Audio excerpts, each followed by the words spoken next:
Quarterback. Yes, I am. Thank you. Thank you. We will continue with cross-examination of WNNET, Mark and Michelle Greengarden, and Oshner Place LLC by the applicant. Attorney Baldwin. Thank you, Mr. Morissette. First, as I just learned, and as Mr. Silvestri just learned, we don't have two of the witnesses that WNNET presented at the last hearing, Sigrid Godwa and George Logan. If they are not here to be cross-examined, we didn't even have an opportunity to cross-examine them at all in this proceeding at the last hearing. I would therefore move that the council strike WNNET Exhibit 5 from the record and strike all of the testimony that Ms. Godwa and Mr. Logan gave at the August 31st, 2021 hearing.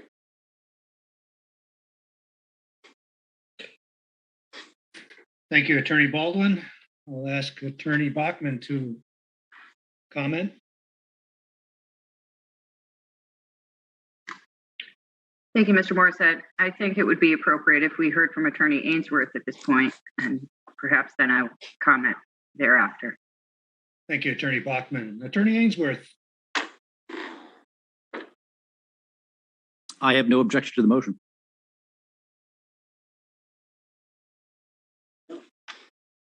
Thank you, Attorney Bachman. Seeing how Attorney Ainsworth has no objection to Attorney Baldwin's motion, Mr. Morissette, motion could be granted.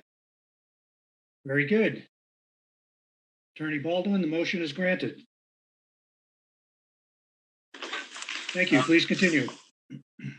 I do have some questions. First, for Oshner Place LLC, Mr. Greengarden, in your testimony that you submit to the council, you talk about the facility proposed at 118 Newton Road as causing flooding on the street, Soundview Drive, and on your property.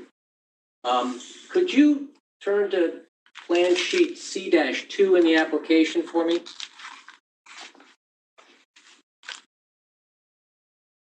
Yeah.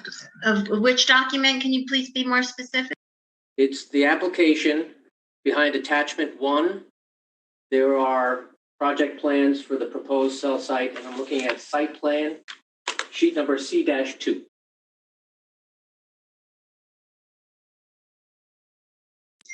I don't have that document available. Maybe you can tell me what it says. Well, okay, this is a site plan presented, and this site plan shows the proposed property near the tower location where the access road would extend onto the Sofrene property. The site plan, I guess, speaks for itself, but it shows ground elevations at the northern property line near Soundview Drive at a ground elevation of 472 feet. And then as you progress into the property to the south, those ground elevations drop to 468, 463, 460, and then ultimately a ground elevation of 454 at the proposed tower site. So my question, Mr. Greengarden, if the elevations go downhill as you go south, how is any development of the tower site on the Sofrene property going to affect stormwater drainage at a higher elevation on Soundview Drive and on your property? I believe there are 2 catch basins at the end of Soundview Drive, and I believe that the applicant is planning on making access in that area. And my concern of bringing that up was that by making a driveway into it, there's a potential for water to run off into the catch basins, which were not designed for that purpose. But again, if the grades run away from those catch basins, how is that any stormwater from that new driveway going to get into those catch basins? I'm not an engineer, so I can't really answer that question for you. But my concern, like I said, anytime you disturb land, that there's potential for the water runoff to run back through the catch basins and overwhelm them. Do those catch basins drain onto your property now? They're close to my property, but they don't drain on my property. Do you have flooding on your property now? No, we do not. Thank you.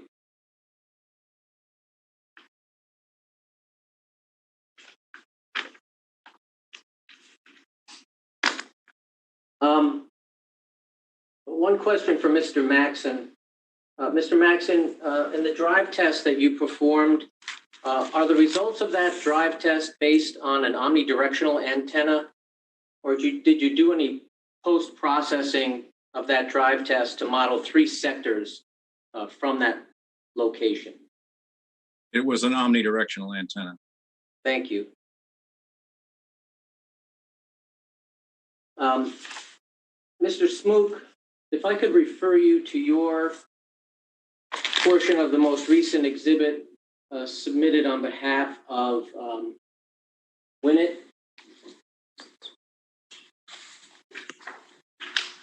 I'm a little confused. There was a lot of discussion and comments during your responses to other questioners. The submission is as it is in the record. There are not additional photographs, but let me start with this. Mr. Smook, what's your home address? 23 Penny Lane.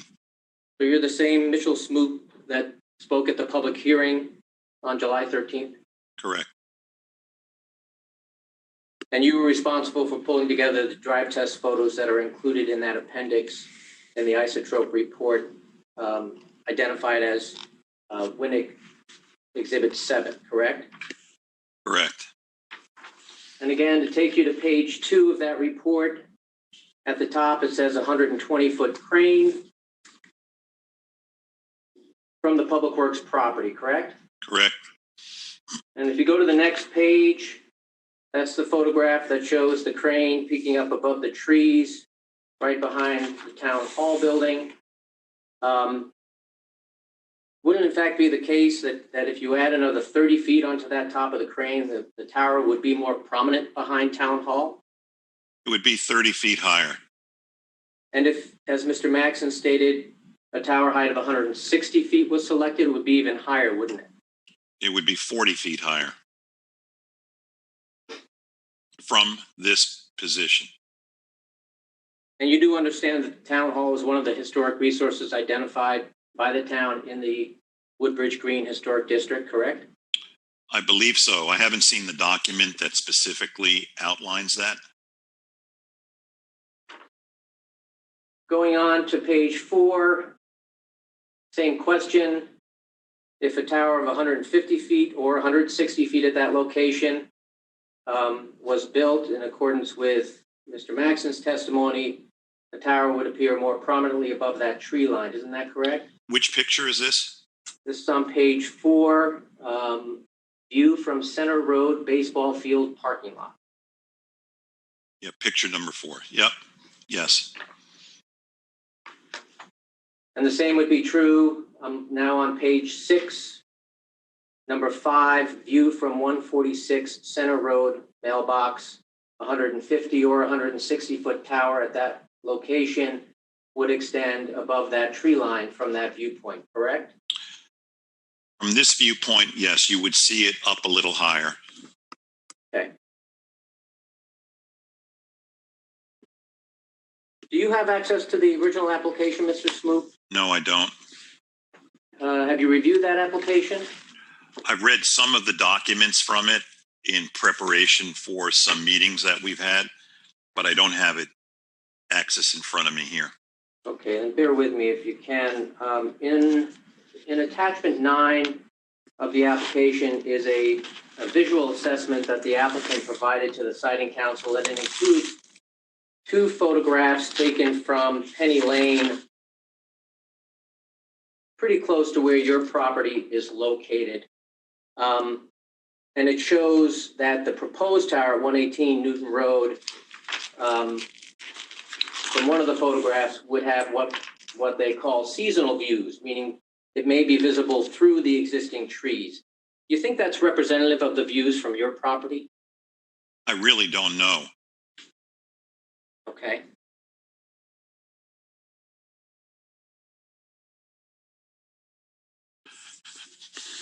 If it does, let's assume hypothetically it does represent the views. You have a view of that proposed tower through the trees. Would the development of a tree tower or a monopine, you think, be less obtrusive than a traditional steel monopole? I'd have to see what these look like. You're talking about like a stealth tower? Yes. Yeah, I would have to see pictures of it. I'm not that familiar with it except by name.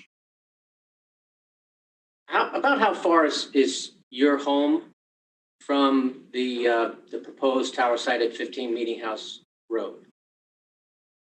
It is probably, I don't have the exact distances. I'm going to say slightly over a quarter of a mile. Would you be surprised if I told you as the crow flies it's closer to a mile? I mean, I can't comment on that. I'd have to see specifically the map. Okay. Do you think you'd be able to see a 150-foot tower at the DPW site from your property? No. Do you think anyone else around the 118 Newton Road site would be able to see the tower at the DPW site at 150 feet? I can't comment on that. I don't know.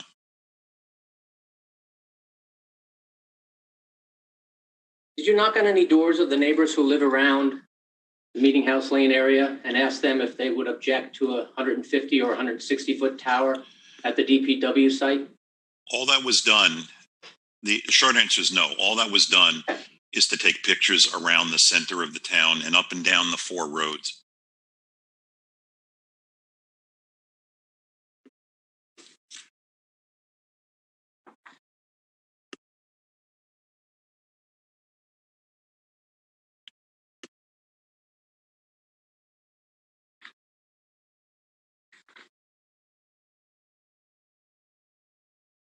I have nothing further. Thank you, Mr. Morissette. Thank you, Attorney Baldwin. We will continue with cross-examination of WNNET, Mark and Michelle Greengarden and Oshner Place, LLC, by the town of Woodbridge. Attorney Bamonte. Thank you, Mr. Morissette. We don't have any questions for the Green Gardens or Oshner Place. I think the one question I do have might be for either Mr. Smook or Mr. Maxon. So if I may, I see it mentioned in WNNET's late filed Exhibit 7. So that's the recent isotope report entitled Isotope Response to Council Inquiries. And at page 20 of the report, under the heading Environmental Compatibility, it stated that the alternative site at 15 Meeting House Lane is an excellent location for a new cell tower because it has almost no visibility to residential uses. So I just like to drill down on that a little bit more. So again, not sure if Mr. Smook or Mr. Maxon's the best to answer this, but could you expand on that conclusion and how you reach it? This is David Maxon. I'll start first, but Mr. Smook was going around looking for the tower and taking photographs, so he can certainly comment on his experience of it. But based on my experience dealing with cell tower siting and with geographic information systems and aerial photography, it looked to me like this location was very well screened from the nearest residences. First of all, because there's no residence closer than 500 feet from a potential location of the tower, and those residences that are closest are in heavily wooded, separated by heavy woods. And then second of all, because it's set way back on a lot that's in non-residential use and it's surrounded by lots in non-residential use, that puts it that much farther visually from the other residences in the area. But I defer to Professor Smook's comments on his photographs. So when we started to take the pictures, the idea was to move outward from the center of town. For example, in front of the town hall, in front of the police department, in front of the fire department, and you could see the tower from the central portion. We then went down Center Road south towards where it becomes Racebrook Road, which is Route 114. And you could see at the tennis court and a little bit of the ball field.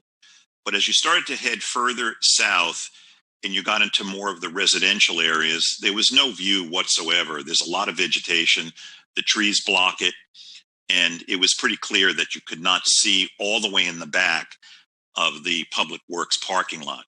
We then did the same moving up Newton Road, and very quickly, as you come out of the Meeting House Road and make a left-hand turn and go up Newton Road, again, the woods are so thick there that you cannot see anything.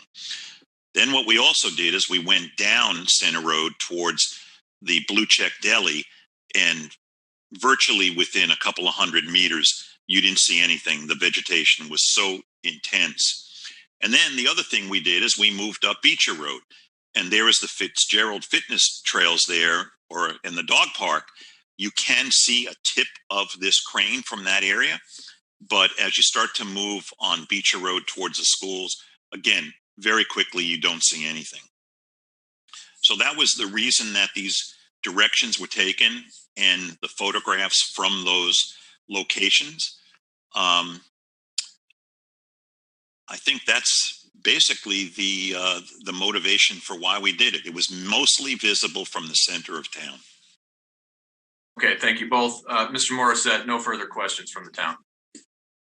Thank you, Attorney Pimento. We will continue with the appearance of the applicant, Selco Partnership, DBA Verizon Wireless, to verify the new exhibits marked Roman numeral 2, items B11 on the hearing program. Attorney Baldwin, please begin by identifying the new exhibits you have filed in this matter and verifying exhibits by the appropriate sworn witnesses.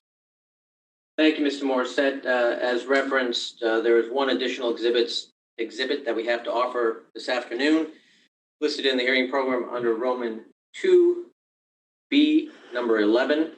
And I just need Mr. Scheiban and Mr. Libertine to verify this one because it relates almost specifically to RF and historic district issues. So I'll ask both of those witnesses who are sworn, did you prepare or assist in the preparation of the information contained in applicant's exhibit 11 in item Roman 2B11 in the hearing program? Mr. Scheiban? Yes. Mr. Libertine? Yes, I did. And do you have any corrections, modifications, or clarifications to offer regarding any of that information at this time? Mr. Scheiban? No. Mr. Libertine? No. And is the information contained in that exhibit true and accurate to the best of your knowledge? Mr. Scheiban? Yes. Mr. Libertine? Yes. And do you adopt the information contained in Exhibit 11 as your testimony in this proceeding, Mr. Scheiban? Yes. Mr. Libertine? Yes. Mr. Morissette, I offer it as a full exhibit. Thank you, Attorney Baldwin. Does any party or intervener object to the admission of the applicant's new exhibits? Attorney Ainsworth? No objection. Thank you. Attorney Bamonte? No objection. Thank you. Mark and Michelle Greengarden? No objection. Thank you. The exhibits are hereby admitted. We will commence with cross-examination of the applicant by the counsel, starting with Mr. Mercier, followed by Mr. Edelson. Mr. Mercier. Thank you. I just have a couple of questions regarding some of the coverage plots that were submitted in the technical report filing with the town and also the application. As was discussed earlier, there seems to be some differences on these coverage models for existing 700 megahertz service. So I'm just trying to determine why are there differences in the coverage footprint for the existing towers in the area.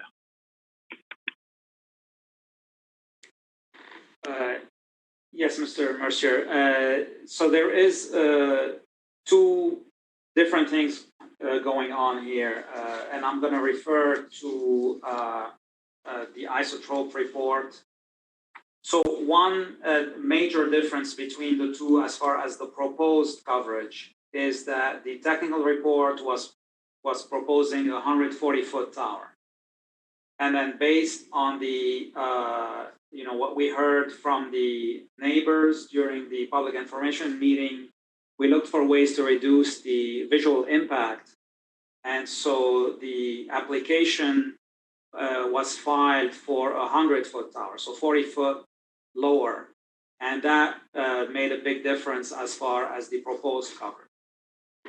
The other factor that's coming into play here, as far as just the existing towers, is that we are continuously upgrading our network.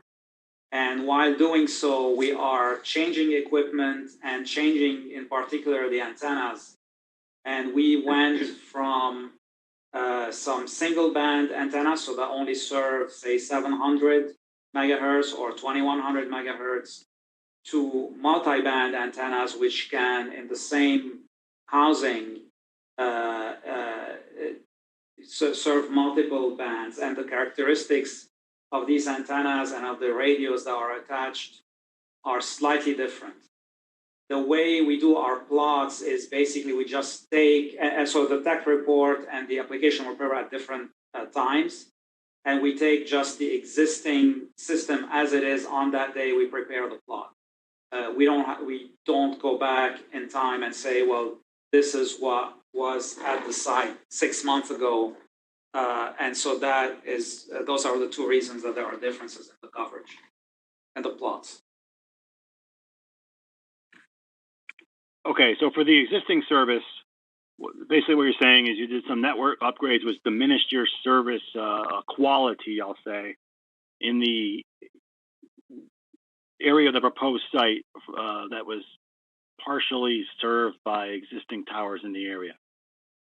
So your coverage footprint's kind of reduced when you did the upgrade. So therefore you have a more deficient area to cover. Is that correct? Yeah, I mean it's a trade-off between deploying these multi-band antennas and getting a little bit slightly less coverage. Now I understand you did a scan test, I think in September 2020. Why was that conducted rather than just rely on your model? All right, so I would like, first of all, to correct one thing. This was not a scan test. This was a test conducted with a mobile device, a phone, inside a vehicle. And we do these, on and off to check the quality of our service. And it basically, it shows the actual experience of a user with a phone inside a vehicle. Now, being inside the vehicle reduces the signal level by 6 to 10 dB just by virtue of the obstruction that the vehicle itself causes to the signal. Okay, so for this particular type of drive test, it's not specific to this cell. Proposed cell site. It's just driving the whole area, surrounding area, to seeing how your service is. Is that how it works? Yeah, I mean we collect data, either us or through third parties. We collect data on our network to to have a baseline of what our service is currently, or what the level is, and to see if there's any deficiencies or anything that needs to be improved.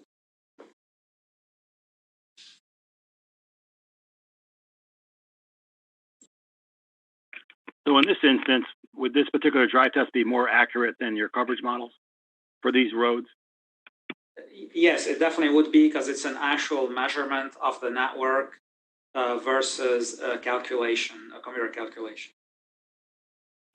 Now, for the proposed tower at 118 Newton Road, what is the goal for the surrounding area? Is it just to get in-building service, or are you happy with in-vehicle service?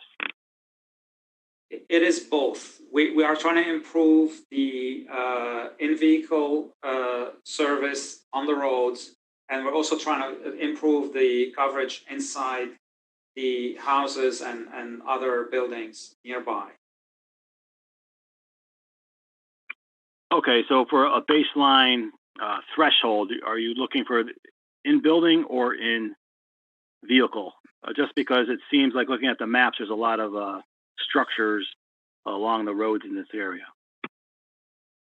Right. So, I mean, along, say, the 63, the 67, and some of the other roads, we would be satisfied with the in-vehicle level. But for the buildings themselves, we need to get the higher threshold.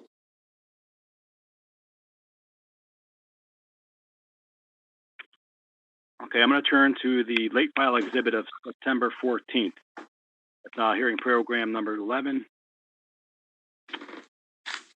So the last page of that filing, there was a map titled WNNET alternate site locations. And I see two locations listed, site 1 and site 2. I'm not really sure what they actually represent. Could you please clarify? Yes, this is Mike Libertine. We were provided some locations through the process, and so they were just on a map, and there were some coordinates provided after the fact, and so these were the best representations of two alternate sites that we were asked to consider, and so we plotted them with respect to that the two town properties and with respect to the historic district. So they are meant to represent two locations that I presume would be acceptable for consideration as alternative sites by the town.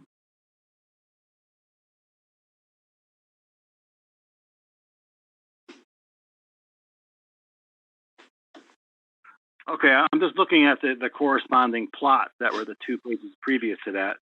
And one's at the police station, but I don't see marks. So I'm just trying to determine why there's two on the town garage parcel rather than one at the police station, or was two locations given to you for the town garage plus the police station? That's my understanding, and the police station would be somewhere relative to the existing tower, or at least close proximity. Okay, so when we have site 1, site 2 listed on the town garage parcel, you chose the model site 2. Is that right? Actually, I can answer that one. We actually modeled we got some specific coordinates from Dave Maxson through Attorney Ainsworth, and we modeled that location. And I'm not sure if that's location 1 or 2. I believe it is near location 2, but not exactly at that spot. That's correct. It is close to, it's not exactly on top of where we're representing site 2, but it's very close to there. Okay, I'm just seeing because the elevation listed on the coverage plot for 15 Meeting House Lane, that was attachment 3, it was located at 305 feet above mean sea level, whereas Mr. Maxson's crane was placed at 315 approximately. So would the lower 10-foot height have any effect on your coverage plot compared to his continuous wave test, say for 120 feet? So I think we modeled it at 140 feet, and that was again at the request of Attorney Ainsworth. So I believe that would be pretty close to his CW test, which was conducted at 150. The 10-foot difference in elevation is, not particularly significant here. The terrain slopes down, and we don't have a definite location. We just basically modeled the coordinates that they gave us, and the 305 feet above mean sea level is what our propagation tool, that the software that generates these coverage plots, that's the elevation it had for those specific coordinates. And those can vary a little bit from one source to the next. It's not, I don't think that difference is really material to the propagation plot. Okay, he did go up to 150 for his crane test at the 315, so that's really a 20-foot difference. Would that be any improvement, the 150 over the site U model. Yes, I mean, to compare apple to apple, with the location that we modeled, we'd need to be at 160 which should be equivalent to the 150 at the 10-foot higher elevation. Okay. Can you please explain why a tower, whether it's 140 or 160 feet at the 15 Meeting House Lane property, will not work for Selco? Sure. There are several things to consider. Number one is that we deploy multiple frequencies on these cell sites. So the propagation plots and the CW tests that were performed by Isotrope were only for what we call the low band. So they did their CW test at 800 megahertz, and they did their propagation, I believe, for the 700 megahertz. And that showed coverage. So at 150 feet, the coverage was a little bit less than the CW test that we conducted at 118 Newton Road at 100 feet. So the higher elevation of 118 Newton Road gave us better coverage. The other thing, so at the higher frequencies, at our AWS, which is 2100 megahertz, or our PCS, which is 1900, we don't, get the coverage that we need out of that location, which is about a mile south of the 118 Newton Road. Our objective, as we've stated previously, was to cover the kind of northern portion, including the near the intersection of CT 63 and CT 67.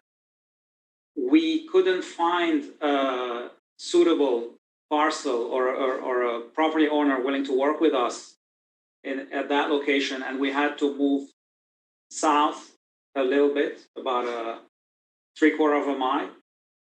But what the 15 Meeting House Lane does is it moves us further south from our objective. It moves us another mile south.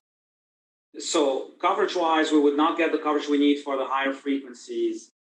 Capacity-wise, if you can refer to the application, the existing 700 megahertz coverage, I don't know if you have that in front of you, but it basically shows an area that has that is colored in yellow with a little bit of green in the center of it, and that is essentially the area we're trying to improve the coverage in. So Woodbridge North 2, the 118 Newton Road location, is more or less centered of that yellow area. The Meeting House Lane location is, like I said, about a mile south, so puts us kind of on the edge of that yellow area. And the capacity implication is that we would not be able to use the three sectors that we typically deploy on a cell site would not be usable from Meeting House Lane. But if we are at 118 Newton Road, we would be distributing that traffic among the three sectors. Okay, I'm looking at the plot, and you said area of yellow. Are you talking at the intersection of 67 and 63, or just south of that? Just south of that, there is, okay, so that whole yellow area, there's a little green in the middle, like a bullseye. However, yes. Okay, I understand now. Thank you. Now, if you can just talk a little bit about Isotrope's CW test he performed, a little bit more about that, and why you believe that it's not really accurate of Selco's network. Because I'm looking at it, and he shows, looks have adequate coverage up around the up towards the intersection of 63 and 67, and some of the roads to the west of that. Just please elaborate. So I'm not saying it's not accurate. What I'm saying is that it covers less of that target area than the site we propose. So even though it's at 150 feet, so it's a taller tower, it covers less because of its location. The other thing about this CW drive test, as we just found out from Mr. Maxon, is that they did not post-process the data to show 3 sectors. So when we deploy the 3 sectors, which is basically the standard for these cell sites, there is a decrease in signal at the seam in between the 2 sectors, and they did not model that. So what they're presenting is actually an optimistic picture of what is more optimistic than what we get in reality. When we performed our drive test, we did post-process the data to show the effect of the 3 sectors.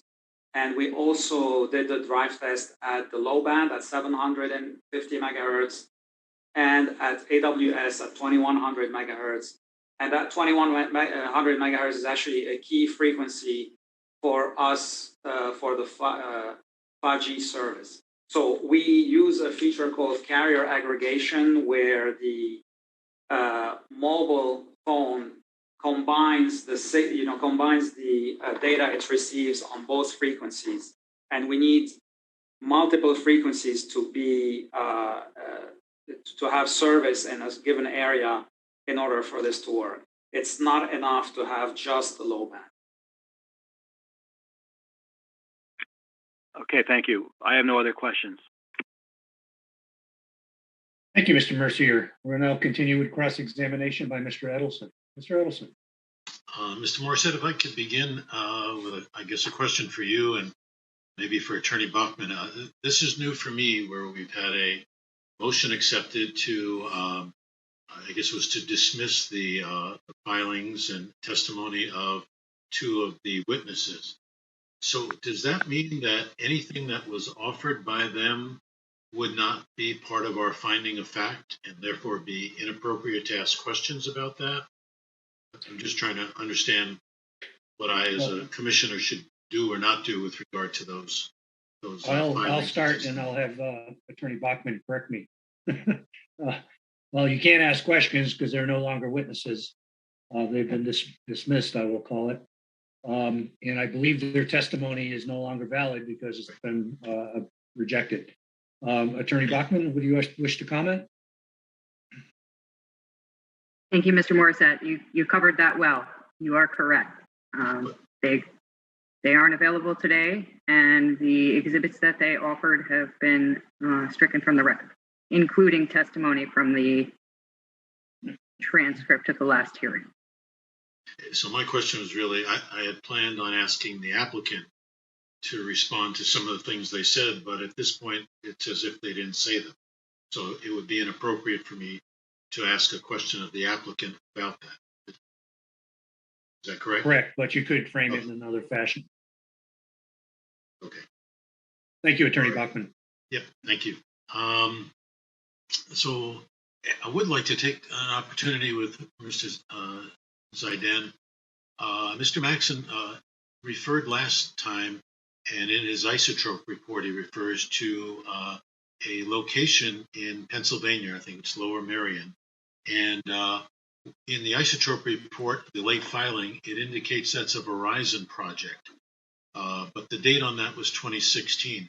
So I'm curious, do you know, is that a small or a distributed antenna system that has been implemented by Verizon? Mr. Ellison, I'm sorry, but I have no knowledge of that system in Pennsylvania. Okay. Just hoping we might get some real-world feedback on such a system. So the question again to you, sir, is I'd like to give you a chance to indicate if there are any other areas besides the, this is in regard to the isotope comment that the reports are variable, inconsistent, and contradictory. I understood you clearly saying they were done with different tower heights, which would obviously be quite a big difference. Is there anything else that you feel you'd like to respond to with regard to the statement that your work was, as I say, variable, inconsistent, and contradictory? What I can say is that we did not change any change any settings other than the fact that, as I mentioned earlier, some of the antennas were changed as part of our ongoing upgrades to our network, but there was nothing that I inputted into the system that was different. Just the fact that, let's say if you go back 6 months, 6 months back, there was a different antenna than what's on the site today. And I modeled what was at the site at the time that each plot was prepared. And I think, there are slight differences, but there is no disagreement about the fact that this area has poor coverage. We've submitted the mobile phone drive test that shows that. We've also talked about the number of customer complaints that we've received over the years. So there's no dispute about the fact that our coverage is inadequate in this area, regardless of what the slight difference in two plots might show. And the other thing that's in this isotope report is that, we are moving the goalpost and changing the objective. That is not true. Our objective has been the same since 2014. We actually submitted the search area request form in response to the interrogatory from WNNET. And it says that the objective is to cover the 63 and the 67 near the intersection of the two and the neighboring residences. We unfortunately were not able to find a site. So we would love to be a little bit further north than where we are currently proposing at 118 Newton Road. But we had to face the reality that nobody was willing to work with us around that location, and we moved a little bit south, but we don't want to move even further south, further away from the objective. Okay, thank you.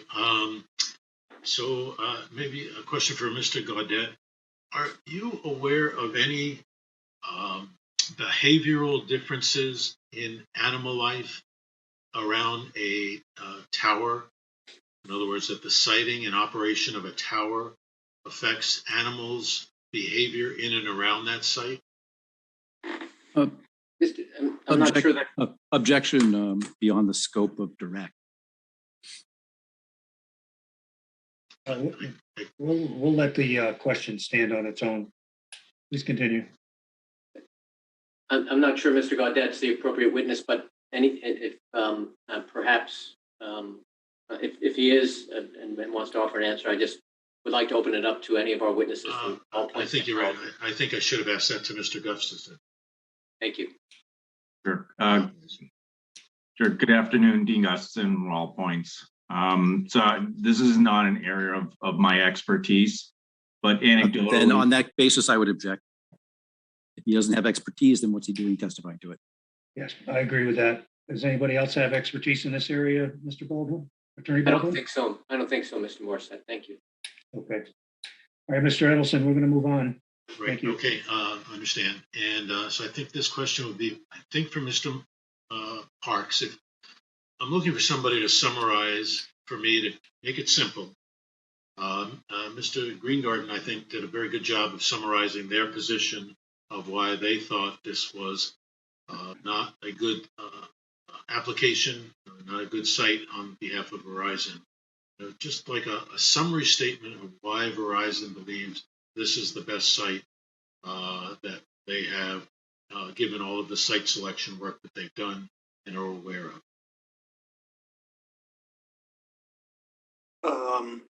I think I should probably defer to Ziad. More of an RF question than it would be real estate. Okay, I would say it takes into account the whole scope of the visibility, the environmental impact, the effect on the neighborhood. So we're trying to. Maybe what we could do, Mr. Edelson, is go around the horn with the panel and deal with that response because it's a fair question, and deal with that response from an RF perspective, from a visibility perspective, from an environmental perspective, and let each of our witnesses respond in their own expertise. That would be fine. Thank you. Okay, from a network RF perspective, this was the best site that we could find. it satisfies most of our objective. And as I just stated a few minutes ago, it's not the ideal location that we were looking for, but it was pretty clear after several years of site search that we were not going to get the location that we desired, and this was the next best thing. Even at 100 feet, it is a much better site than the proposed alternative at 15 Meeting House Lane. For me, there is no question of that. The coverage that we would get at the higher frequencies is significantly better from the 118 Newton Road. And the capacity would also be better since we can distribute the traffic among 3 sectors versus 2 for the one at 15 Meeting House Lane. As far as the other, the visibility, I would defer to the other people. Yes, I can speak towards the visibility. But before I do that, can you hear me fine, Mr. Edelson? Yeah. Great. So as far as the visual impact of this site, and I'll refer to the alternate location being proposed at 15 Meeting House Lane. The proposed location at 118 Newton is substantially less in terms of predicted visibility, both on a seasonal and year-round basis. We're looking at approximately 50 acres predicted year-round for the 118 Newton Road site at 100 feet. For the 15 Meeting House Lane at 120 feet, we are looking at about 98 acres of predicted visibility, split between 8 year-round and 90 acres of seasonal visibility. At 150 feet, that goes up to 102 acres overall. So you're essentially doubling the visibility by going to that alternate location. Last hearing, Mr. Morissette had asked a question regarding shifting the tower location. I guess it would be to the east on the property, sort of pulling it back from the property line, more centralized, and that would reduce the visual impacts, certainly to Soundview Drive at the cul-de-sac as well. I will jump in. This is Mike Libertine. Having been involved in the telecommunications siting experience for nearly 25 years, I can say without a doubt that rarely do we ever find the perfect site. And so we're faced really similarly with what the council's faced with, and that's trying to find a site that balances all these different competing interests. I think here, RF usually, as usual, does guide us in terms of what's going to work best for them. From there, we have to then try to make a site work or come to the table and say, look, there are some issues here that are deal killers. There are none that are even close here. Granted, yes, we're in a residential neighborhood. There are dozens of towers in Connecticut that are in residential neighborhoods. So this is not an uncommon situation. One of the things from my perspective we always have to look at is what are the visual and other physical impacts on not only the community at large and neighbors, but also things that we have to do from both the federal and state level, whether it be wetlands, which is certainly Mr. Gustafson's expertise and not mine. But one of the agencies we do have to deal with is the State Historic Preservation Office, as well as the local community where there's open space and other considerations. In our case here, we do not have any visual impact on any open space, any of the parks and recreational areas, and most importantly on the historic district.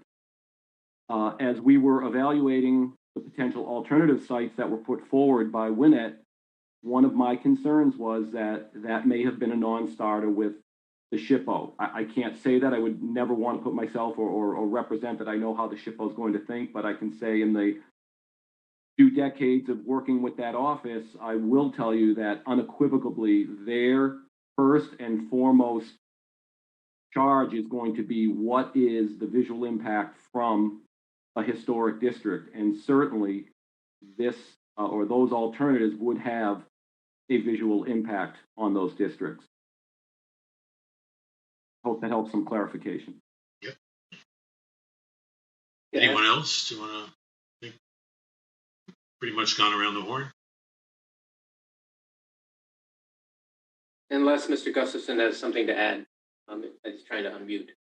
Yeah, now the only thing, Dean Gustafson, all points, the only thing I would add is that there are no wetlands in proximity to this proposed project, so it'll have no adverse effect on wetland resources.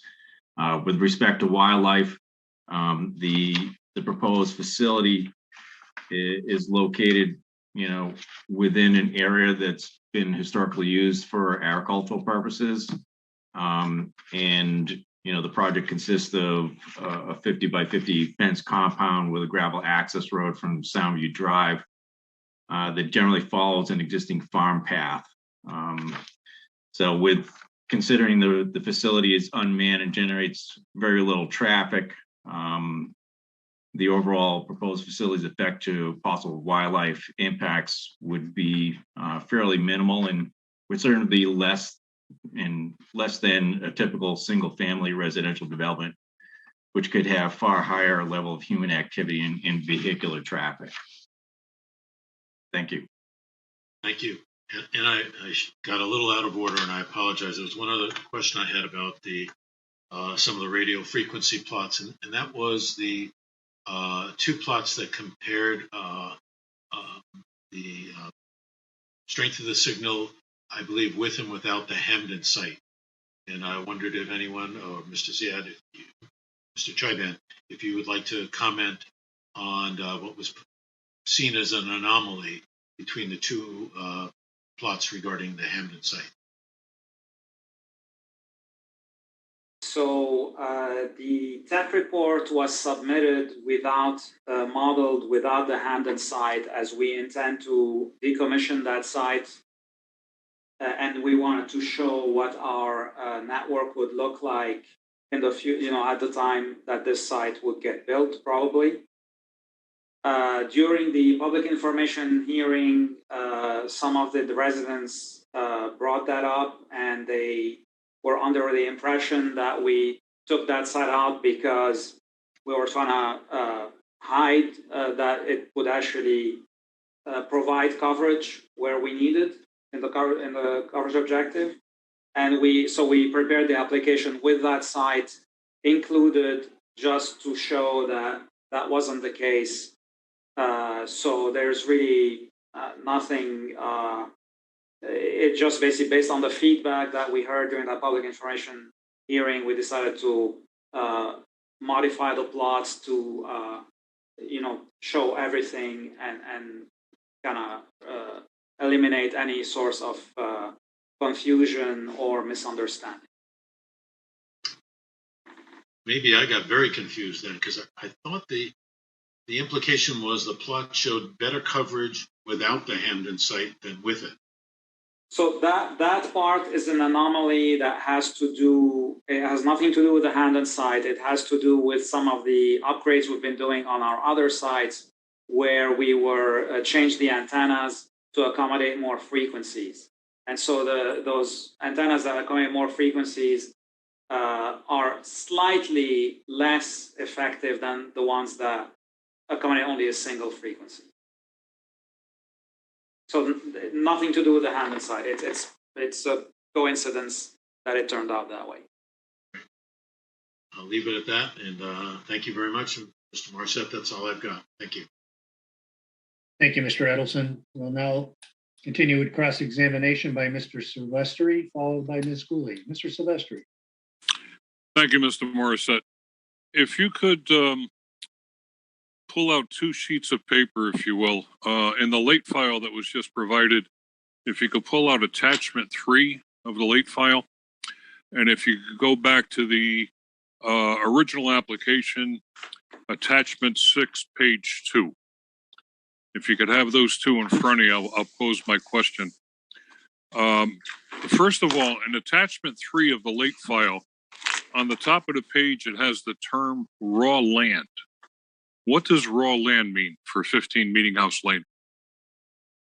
Okay, this is just an expression we use in the industry to indicate that there is no existing tower, and we would have to build a brand new tower there.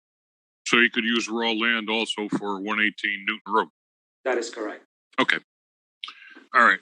Then the big question, and I posed this to Mr. Maxon earlier.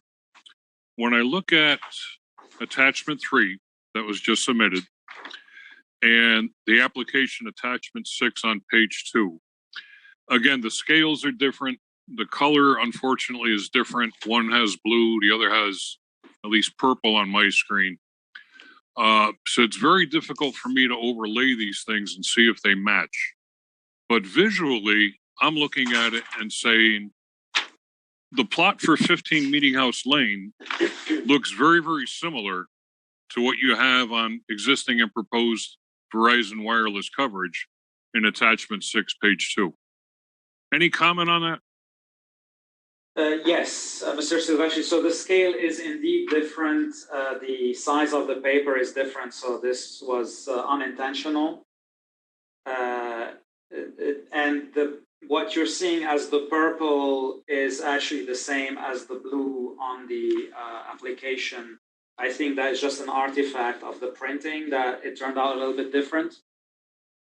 As far as the coverage levels, if you look at the Highway 63, you will see that the coverage from the 118 Newton Road that was included in the application is significantly better than the one from 15 Meeting House Lane.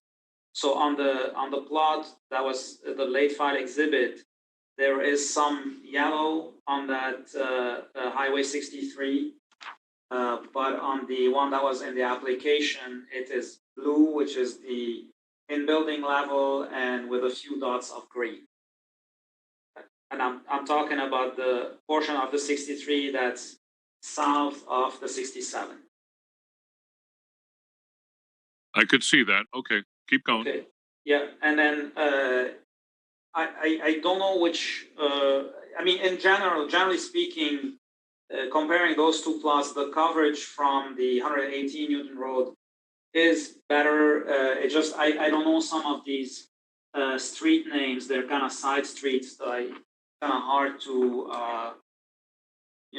mention specifics on that one. But generally speaking, we do get more coverage, and that's expected because we're a mile north.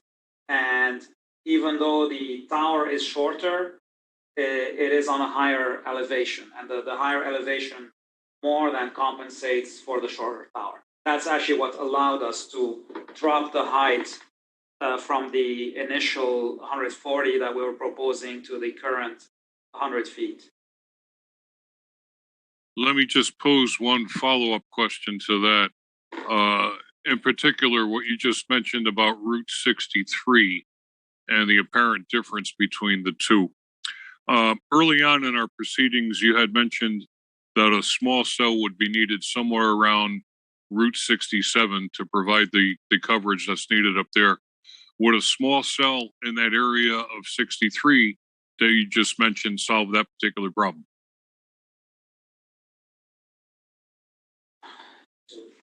So, in theory, it's always, it is possible to do that. We would be, reducing the reliability of our network as far as, actually, I should say the resiliency of our network in the face of outages, because we have no way of providing power backup to the small cells. In practice, I am not, I have not looked at, actually I have looked, I have not found usable poles in that area. So I can't, my impression is that it's going to be difficult to find poles to compensate for the difference in coverage between, the 118 Newton Road location and the 15 Meeting House Lane location. Right. One other, one other question for you. Looking at the 15 Meeting House Lane, it was proposed possibly a 140-foot pole at a ground elevation of 305 feet. That would bring the top of the pole to 445 feet. when you mention higher elevation at 118 Newtown Road, what would be the top of the pole? I would have to look that up.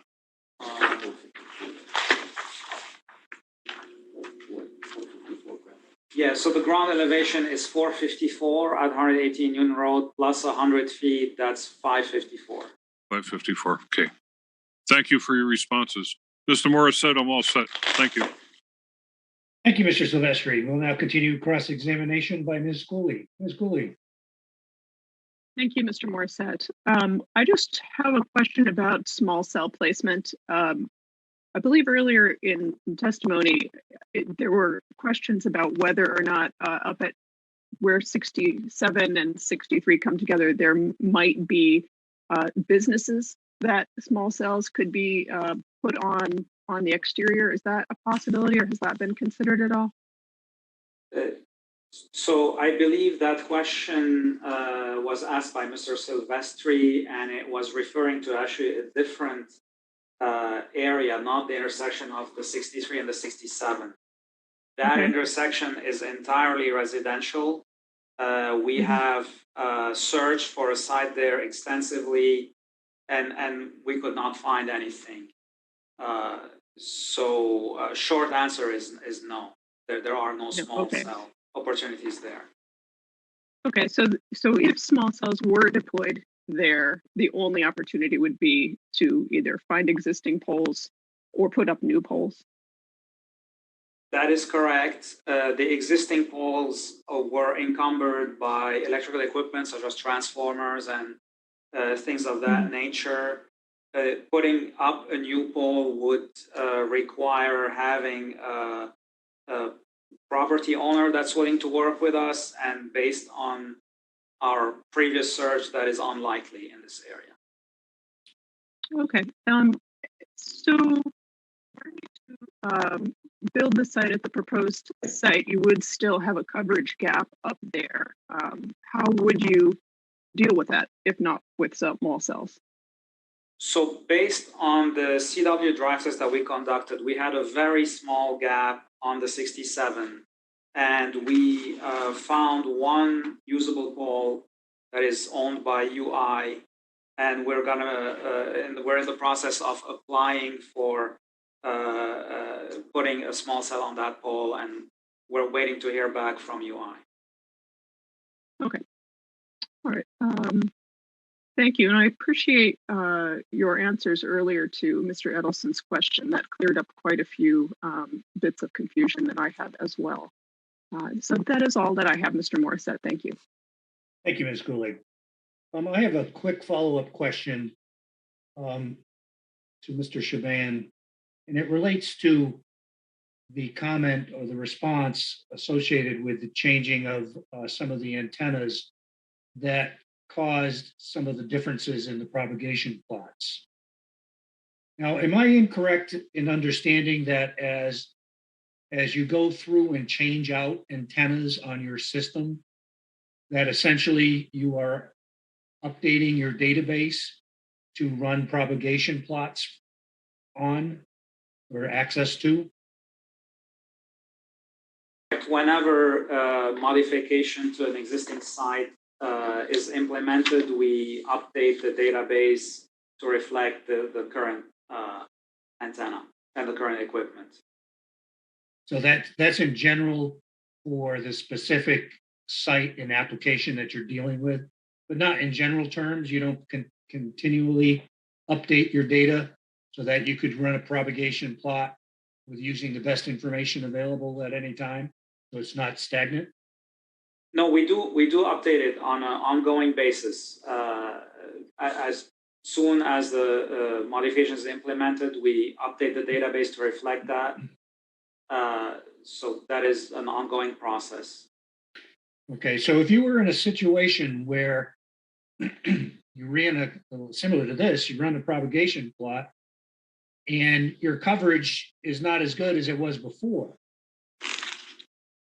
could you not go back and tweak your antenna locations or your angles or your coverage areas to get back the coverage that you lost And isn't that a continual process? So what happens is the space limitations, trying to fit multiple frequencies into one antenna radome involves some trade-offs where we get slightly less performance out of the antenna. So we gain the additional frequencies, but we lose a little bit on the coverage side. And it basically is not something that we can compensate for because it is kind of more important for us to be able to deploy those additional frequencies than to try to save a dB or two of coverage.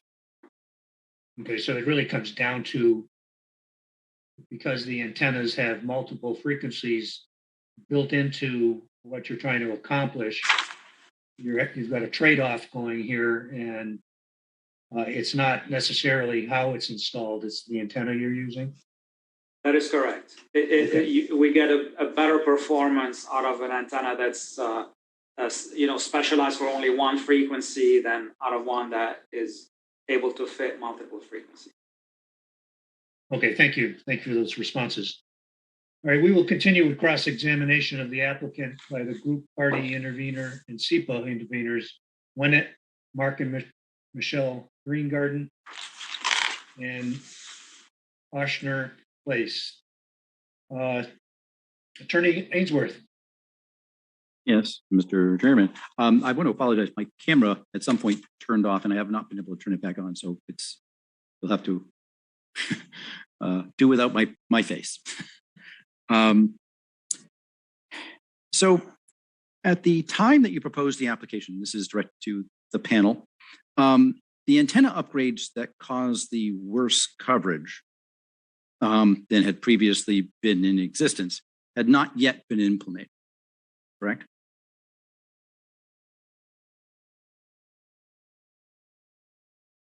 Who said that is correct? That was me. that was correct? No, this is Ziad Shaiban from Verizon. I was just answering Attorney Ainsworth's question. I'm sorry, there's some confusion here. Thank you. Do you have the answer you need, Mr. Attorney Ainsworth? Okay, so the answer was that is correct. Okay. Yes. All right. So wouldn't comparing meeting house coverage and existing coverage now with the original coverage in the application put meeting house at a disadvantage, because the comparison with the original coverage was better at that time when you put together both the town consult maps and the application maps than they are when you did the run of Meeting House Lane?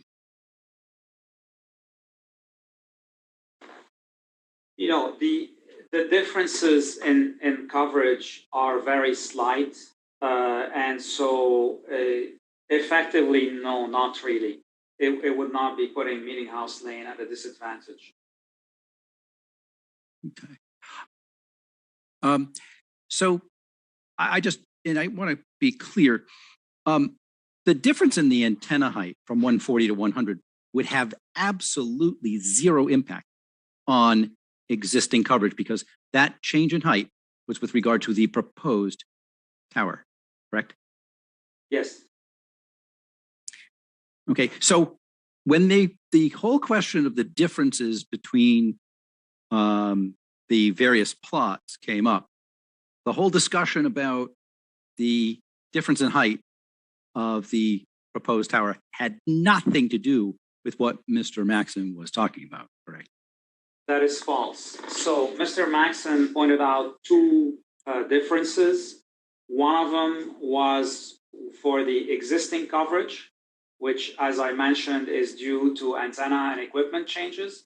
And the other, which was on the right side of the plots that he produced or he copied, was for the proposed coverage. And so the proposed coverage is between the technical report was done at 140 feet and the application was done at 100 feet. And that's where that antenna height came into play.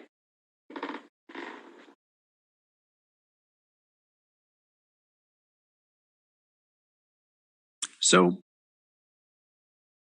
all right. So the difference there, well, so was the difference significant between those two, in your opinion, between those two heights? Which two heights are you talking about, Mr. Ainsworth? The one, very good. Thank you for clarifying. The 100 and the 140. Yes, the difference was significant. And now,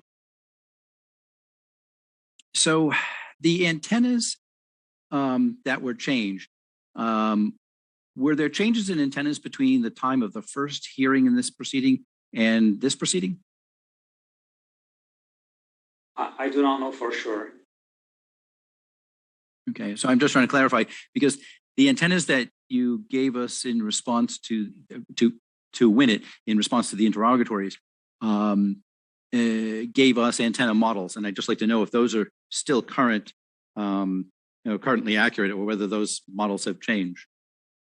Those were submitted last week, and to the best of my knowledge, they are still current.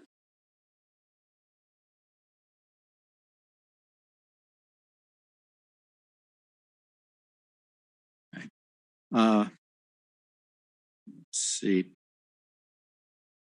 Okay, so now on the visual impact, there was some testimony from Mr. Gaudet that you talked about the additional visibility impact. Did you actually do a visibility impact at 50 Meeting House with a map, like all points submitted for the application?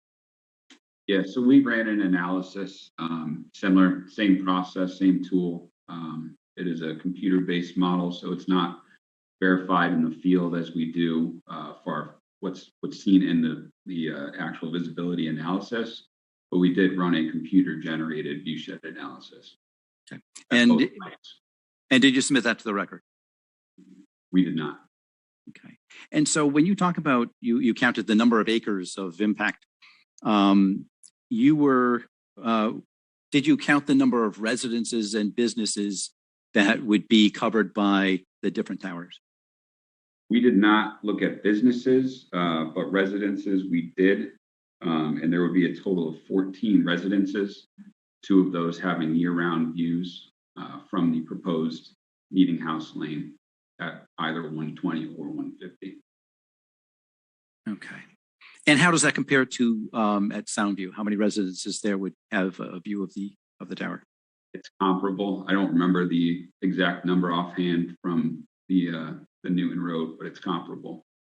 When you say comparable, within how many? I mean, within a few residences. If you give me a minute, I can pull that information up. Okay.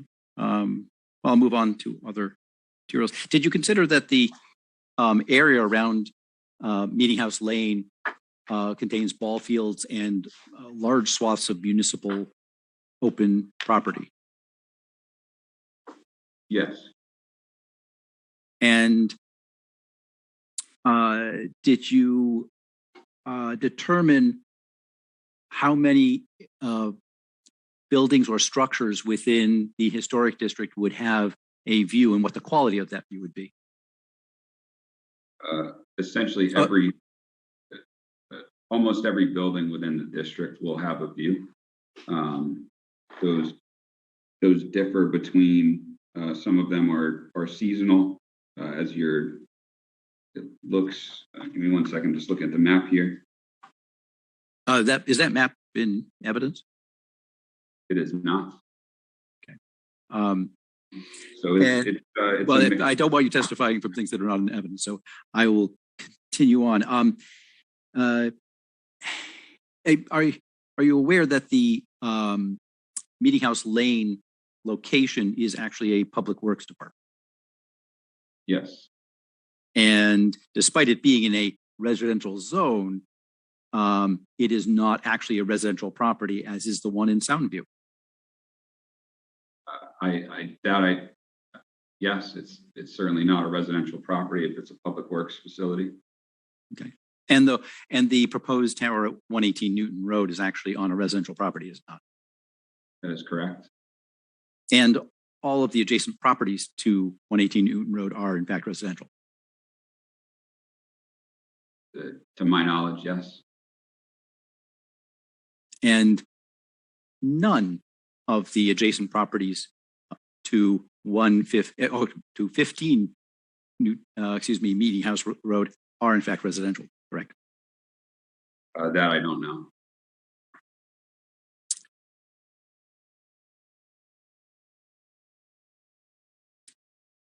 Okay.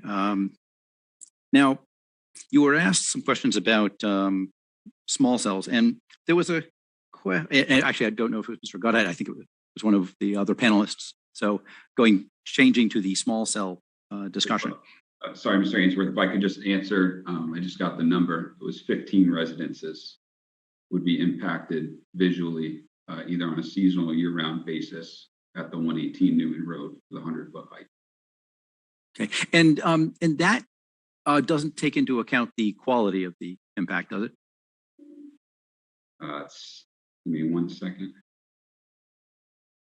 In the sense that we can determine that they're seasonal or year-round, they're anticipating 8 of those to be year-round, 8 of the 15. Yeah. And just because it's year-round doesn't necessarily mean that it's significant year-round. I mean, year-round could be a very small view Sure. that happens to be year-round, as opposed to a very broad-based sort of imposing view. Correct. And I think that in the area, certainly when you're in close proximity to the tower, there will be both seasonal and year-round views depending on where you are on property. And it's important to note too that in the viewshed analyses, what shows up as year-round or seasonal could be 1 inch of a tower is visible. So it's not necessarily that the entire facility would be visible. It is if any portion of the facility is expected or anticipated to be visible from that location. Based on a computer model, correct? Correct. And did you do any analysis on the distance between the nearest residence at Newton Road and the nearest residence at 50 Meeting House? That I did not do. Okay. So turning back to the small cell discussion, there was testimony regarding that. What I believe the testimony was, we could not get a pole in near the intersection of 67 and 63. Are you aware of Public Act 19163, which requires the state to make available public rights of way and state rights of way for the express purpose of installing wireless communication facility? Is this the one that establishes the 5G Council? Among other things, it's quite an extensive statute, but one of the, are you aware of the statute that provides that the state is, the DOT specifically, is required to make its road right-of-ways available for the installation of wireless communication facilities without distinction as to 5G or 4G? I am broadly aware of its existence. I'm not an attorney, so I don't know the, all the details. That would be important to you to know if you're trying to testify regarding the availability of sites for small cells in and about 2 state roads? What Mr. Scheiban testified to, Mr. Morissette, was Verizon's existing ability to use existing distribution poles within the public right-of-way, whether they are state rights-of-way or local rights-of-way. Nothing more. Very good. Let the record stand it is. Thank you.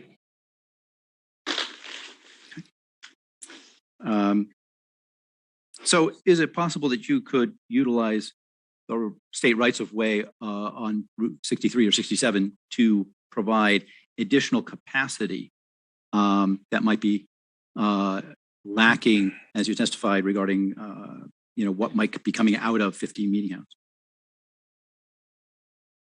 I would love nothing more than to be able to put small cells or macro cell sites in the DOT right of way.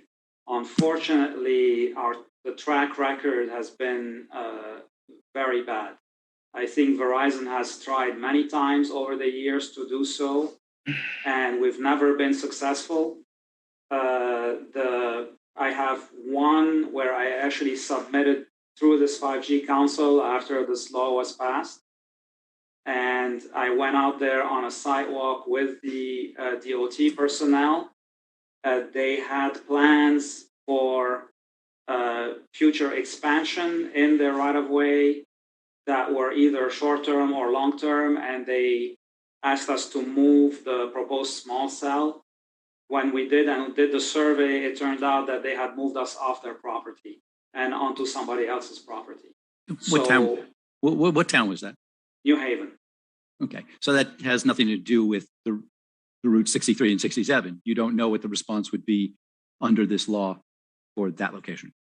So Verizon's been in existence in this market for 20 years, and prior to that was Bell Atlantic, and we have employees that have been around for over 20 years, and I've asked them if anybody's ever been able to build anything on DOT property, and the answer was no.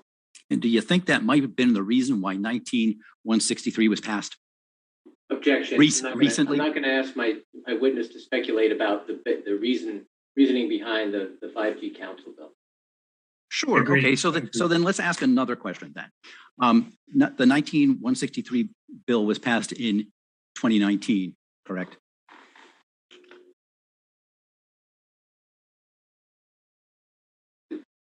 You're asking Mr. Scheiban when Public Act 19163 was passed? Correct.